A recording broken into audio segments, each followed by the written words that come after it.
Disclaimer, this is not my story time. I repeat, this is not my story time. My brother and his fiance, they've been together for 4 years and engaged for 6 months. I hate her. I hate her so much. She is the most entitled woman I've ever met, and she thinks that she deserves everything. Her parents are super rich. Now, my family isn't poor, but we're definitely not as rich as her. She demands that my brother pay for everything. Like all of their rent, all of their car payments, every single thing. My brother doesn't make a lot of money, and this stresses him out a lot. Her dad offered to give my brother money so that he could basically pay for everything while she thinks that my brother actually paid for it. Even her parents know how terrible she is. She's also extremely jealous. She barely lets my brother do anything, and he's basically shut out all of his friends just to not make her angry if he wants to go out with them. This is the worst part. I walked in on her and her friends talking crap about my brother. They were all a little bit tipsy, so she wasn't measuring what she was saying. Even when I came into the room, she still kept talking trash about him. Being the good sister that I am, I grabbed her drink and threw it in her face. Now my brother's not really talking to me. Part 2 is up.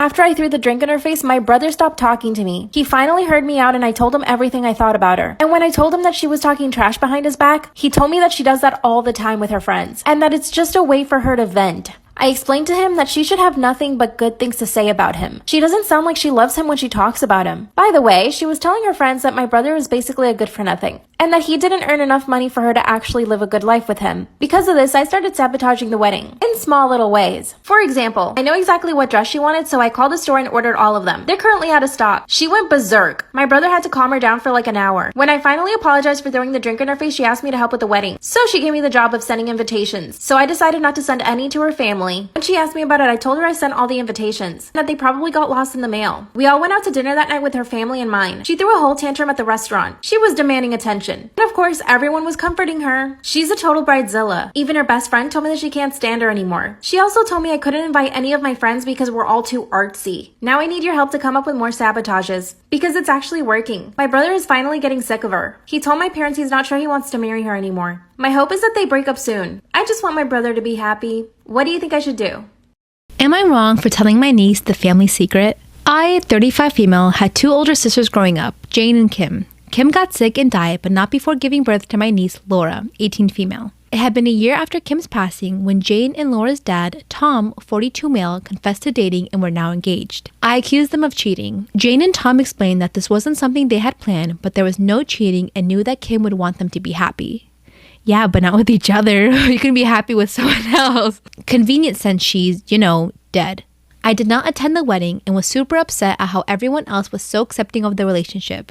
But the thing that hurt me the most was how Jane and Tom intended to completely erase Kim and Laura's life. She was barely 2 when Kim died, and they decided it would be better if Laura thought Jane was her mother in every sense of the word after the adoption was finalized. Tom got rid of any items that would suggest he and Kim were ever in a relationship and made his family swear to never tell Laura the truth. Jane expected everyone on our side of the family to do the same, but I refused, and as such, I was denied access to Laura. It hurt, but when I thought about all those times Kim cried, knowing that she wouldn't live long enough to see Laura grow up, there was just no way I could honor the lie. They even had Laura's name illegally changed to something that Jane liked, as Kim picked out Laura's first name.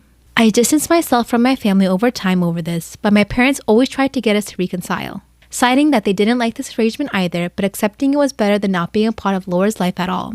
I just couldn't do it. Growing up, Laura had known of me, but we never really interacted. Apparently, she's interested in studying a field that I work in and reached out to me through social media. The last time I saw her, she was 7, and I started to tear up about how much she looked like him. We would talk from time to time, and eventually Laura asked why I wasn't around. I tried to keep it vague, but Laura knew that there was more to the story, as I didn't seem like the person I was described to be. If we had been talking through DMs like before, I probably wouldn't have done it, but we were video chatting, and something about looking directly into her eyes broke me, and I confessed to everything. Before Kim died, she and I made a series of videos for Laura to watch at her big moments, and I told her that if she ever wanted to watch any of them, I'd send them. Laura asked me to send some, and then I heard nothing from her for days. Recently, I got a call from an enraged Jane and Tom berating me for ruining their family. After Laura watched some of the videos, she confronted my parents, who confirmed everything. Laura has moved out and currently not speaking to anyone, and no one knows where she is right now. Everyone is angry at me. So, am I wrong for telling my niece the family secret? Let me clarify some things. My parents talked about Kim and had pictures of her in the house, so Laura knew who she was. She just didn't know that Kim gave birth to her.